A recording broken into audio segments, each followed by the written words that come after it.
اس کے علاوہ اگر ہم رشیا کے حالات دیکھیں، روس کے حالات دیکھیں، جہاں پچھلے 25 سال سے ولادیمیر پوٹن صاحب کی حکومت ہے۔ جاپان ٹائمز کی خبر کے مطابق ایک انہوں نے ہیڈ لائن دی ہے رشیا کے حالات کے اوپر، اور انہوں نے لکھا ہے کہ جو رشیا کی اپوزیشن ہے، ڈیڈ، جیلڈ اینڈ ایگزائلڈ، یعنی کہ یا ان کو مار دیا گیا، یا ان کو جیل میں ڈال دیا گیا، یا ان کو ملک بدر کر دیا گیا۔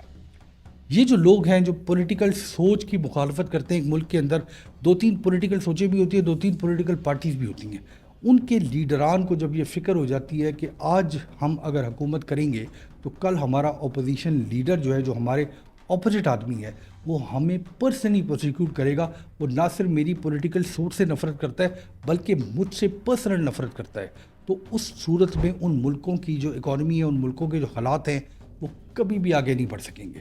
یہ جو پرسنل وینڈیٹا، دشمنی جو ہوتی ہے، یہ جو دشمنی جب ہو جاتی ہے پرسنل، تو ملکوں کے ساتھ ساتھ پوری دنیا کا کاروبار رک جاتا ہے۔ ایک اور ملک کا ذکر کر لیں جو پچھلے دنوں بہت زیادہ نیوز کے اندر ہے، دنیا کے ابھرتے ہوئے شاید ترقی یافتہ ملکوں میں سر فہرست ہے ساؤتھ کوریا۔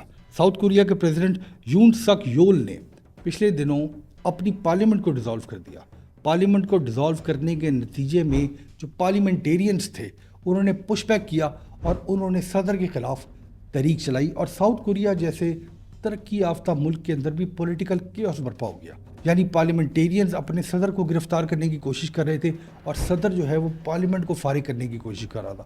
یعنی وہ لڑائی ساؤتھ کوریا کی سڑکوں پہ، سول کی سڑکوں پہ لڑی گئی، عام لوگوں کو تکلیف ہوئی، اور 1-1.5 مہینے کی پش بیک کے بعد فائنلی جو پریزیڈنٹ ہے ساؤتھ کوریا کے، ان کو گرفتار کر لیا گیا۔ پورا معاشرہ جو ہے وہ بیچ میں سے سپلٹ ہو کے رہ گیا، عوام کا نقصان ہوا۔ آخر میں ہم اپنے پیارے ملک کی بات کرتے ہیں۔ اپنے ملک کے اندر بھی 1990 کے بعد سے ہم یہ دیکھ رہے ہیں کہ نواز شریف صاحب حکومت میں آتے تھے تو وہ بے نظیر بھٹو اور آصف علی زرداری کو پولیٹیکلی پروسیکیوٹ کرتے تھے۔ جب پیپلز پارٹی گورنمنٹ میں آتی تھی تو بے نظیر بھٹو، آصف علی زرداری جو ہے وہ نواز شریف صاحب کو پروسیکیوٹ کرتے تھے، ان کی فیملی کو کرتے تھے، کرپشن کا الزام لگا کے یا 300 اور الزام لگا کے۔ پچھلے 40-45 سالوں میں ہم نے نہیں دیکھا کہ ان میں سے ایک بھی الزام سٹک ہوا۔ آصف زرداری صاحب کو 7 سال جیل میں رکھا گیا۔ اگر انہوں نے کوئی غلطی کی تھی تو اس کا کوئی ایک پاکستان کی عدالت کے اندر کوئی فیصلہ ہونا چاہیے جس میں ان کو قرار واقعی سزا دی گئی ہو، جو ہائر کورٹ کے اندر اس سزا کو معاف نہ کر دیا گیا ہو، یا اس سزا کو یا اس فیصلے کو غلط نہ قرار دے دیا گیا ہو۔ ان ساری چیزوں کے باوجود ایک لیڈر آتا ہے، وہ دوسرے کو پرسنلی اٹیک کرتا ہے۔ پہلا لیڈر جو ہے وہ دوسرے لیڈر کو اٹیک کرتا ہے، دوسرا لیڈر پہلے لیڈر کو اٹیک کرتا ہے، اور یہ کہانی جو ہے وہ تواتر سے ہمارے ملک کے اندر چل رہی ہے۔ دیکھیے، جب 2018 کے بعد عمران خان صاحب کی پی ٹی آئی گورنمنٹ جو ہے اس نے اکراس دا بورڈ اکاؤنٹیبلٹی کا نعرہ بلند کر کے ہر پولیٹیشین کے خلاف پولیٹیکل پروسیکیوشن شروع کر دی، تو اس کا ایک ہی نتیجہ نکلنا تھا۔ اگر کسی گورنمنٹ کا، کسی پولیٹیکل پارٹی کے خیال ہو کہ وہ تا حیات حکومت کرے گا تو وہ جتنی مرضی پروسیکیوشن کر لے، اسی لیے لوگ ڈکٹیٹرشپ سے ڈرتے ہیں۔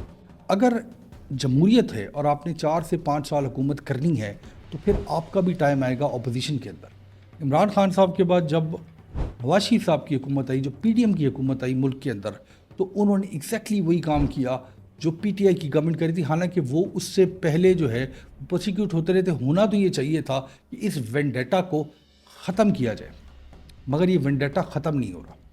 مگر اس کے نتیجے میں جو پرابلم ہے، یعنی سزا کو جانتے ہیں ہم، خدا جانے خطا کیا ہے، یہ عوام پچھلے 40 سال سے پوچھ رہی ہے کہ یہ جو سزا ہمیں مل رہی ہے ان چند لوگوں کی، ساری دنیا کی عوام کو، یعنی ٹرمپ کے فالوورز کو سزا ملتی ہے جب بائیڈن کی حکومت آتی ہے، بائیڈن کے فالوورز کو سزا ملے گی جب ٹرمپ کی حکومت آئے گی۔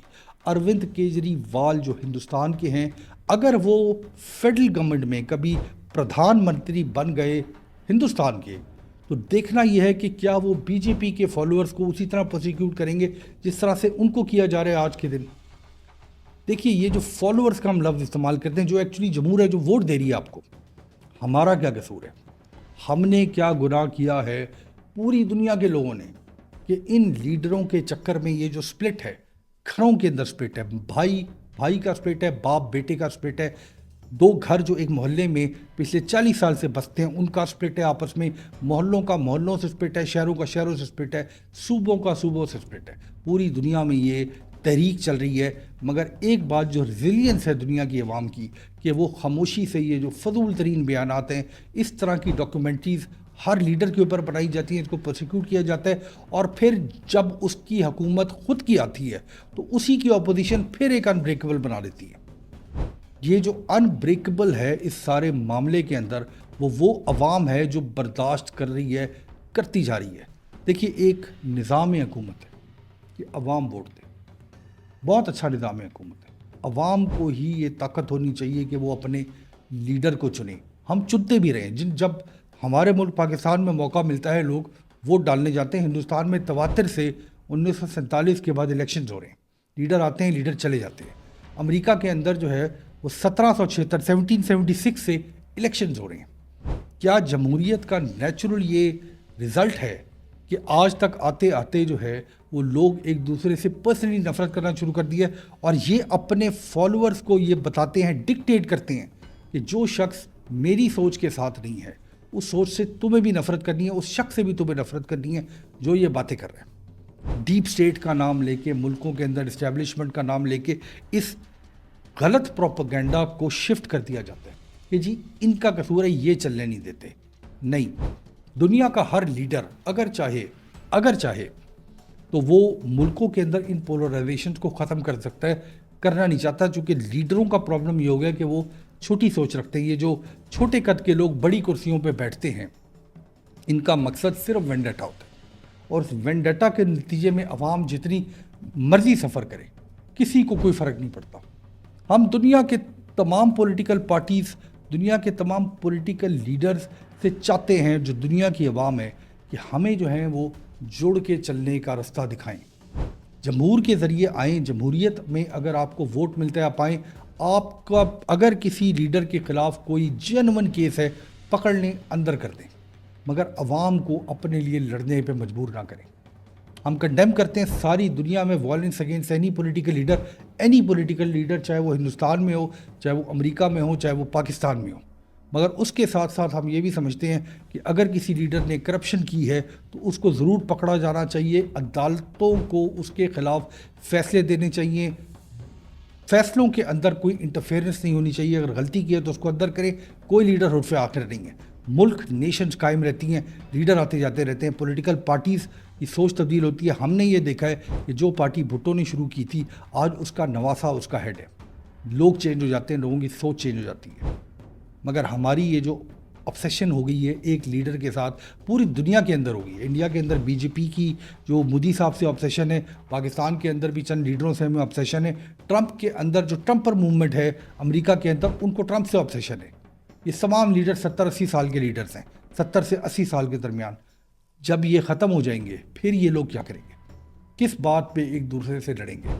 انبریکیبل ڈاکومنٹری جیسی ڈاکومنٹریز جو ہیں وہ افسوسناک ہے کہ ملکوں کے اندر لیڈرز کے ساتھ ایسا ظلم ہو رہا ہے۔ لیڈر جو ہے وہ ہماری ووٹوں سے آتے ہیں، ان لیڈروں کی رسپیکٹ بہرحال پوری دنیا میں کرنی چاہیے، مگر at the end of the day دنیا کے اندر لیڈروں کو بھی یہ سمجھنا ہے کہ عوام جو ہے وہ الٹیمیٹ سفرر ہے اس تمام پرسنل وینڈیٹاز کی، اس تمام پرسنل پولیٹیکل پولرائزیشن کی جو پوری دنیا کے اندر ہو رہی ہے۔ اور مجھے امید ہے کہ اگر یہ لیڈر نہیں سمجھیں گے تو ایک ٹائم یقیناً ایسا آئے گا کہ عوام جو ہے، پوری دنیا کا جو جمہور ہے، وہ اس بات کو سمجھے گا کہ اس کو اب بند ہونا چاہیے۔ اب لڑنے سے آگے نہیں بڑھنا، اب جڑ کے آگے بڑھنا ہے۔ بہت شکریہ۔